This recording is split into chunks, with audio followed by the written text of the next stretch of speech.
right, music fans, welcome back again to the Real Music Observer.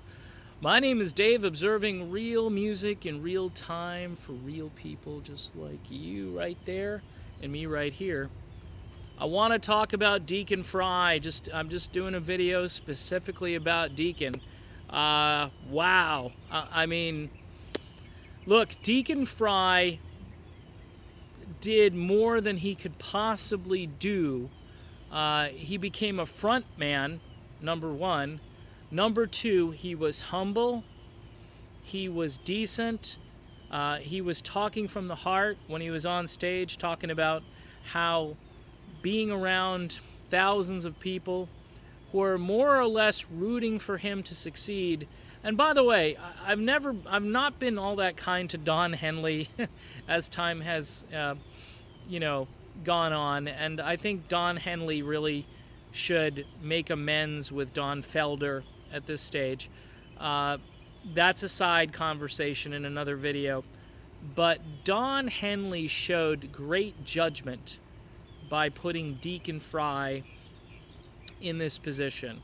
Because, number one, he must have known that Deacon was a decent kid who had enough of his father's genetics, shall we say. I saw some side-by-side pictures of Deacon now with Glenn circa, say, 1973 or 4, and it's spooky, scary, similar. I mean, the hair, the curl in the hair, and all the just the good looks and all of that. Deacon look, people love nostalgia. They would love to see their rock stars not grow old, and to see this kid up there and hitting it out of the park. Now, again, there were some songs where Deacon at the beginning of the song seemed to need to grab on a little more vocally to where the song was. But as the song kicked in, and as the background singers and background vocals made their presence felt, it just seems that Deacon got better and better and better.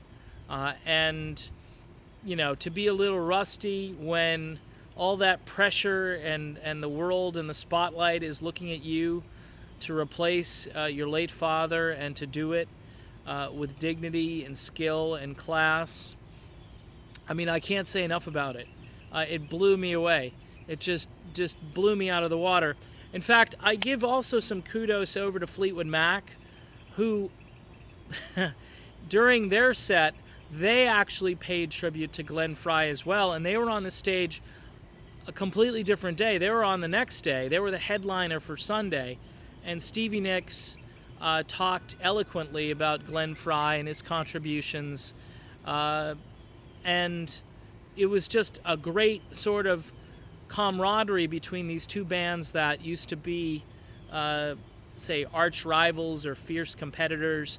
Hotel California and Rumors were always argued which album was better, which album was more important, and they came out virtually at the same time by two groups that were hitting enormous creative stride at the time, and really unto this day have not outperformed those two musical works. And it was just really cool for Stevie Nicks and Fleetwood Mac to acknowledge the life and work of Glenn Frey, whose son Deacon, Stevie Nicks even said she was going to cry. It was that moving to see him up there, and he's on the Jumbotron screens, and he's got that Dodgers shirt on. That was a smart idea. That's something his dad would have done too back in the day, because his dad loved sports. A lot of people don't know that. He used to be a frequent guest on various sports talk shows, talking about his favorite teams and things like that. So this was one for the archives. This, whether I like Vince Gill as a pick or not, I complained a while back and kind of get toasted for it, because I just don't think Vince Gill is a vocal match for Glenn Frey. I think they used Vince Gill in the right ways. They had him sing on Lion Eyes. I'd love to see a duet, though, with Deacon and Don Henley going back and forth on that song. I think that would be just terrific. But that's a song that I know Vince Gill knows inside out, so I think that's probably why they had him sing it. Plus, they probably didn't want to put all the pressure on Deacon to sing all these songs, and Vince Gill is a pro and can belt it out and sing it and come off as authentic. I think vocally the big loser of the night during that concert, like I say, was Joe Walsh, who sounded like a rusty old door. I mean, I know vocally Joe was never, the cat's meow. And Don Henley, I think his voice was wobbly, but it was in key. And to tell you what, if you're in this huge stadium, and you got this echo bouncing around, and depending on where your seat is, you're hearing Don Henley, and it sounds like Don Henley.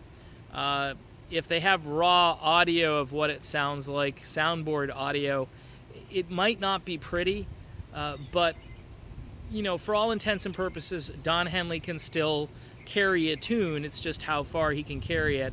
And will the Eagles, continue on after the East Coast version of this concert? Time will tell. But Deacon Frey, man, this was a cool moment.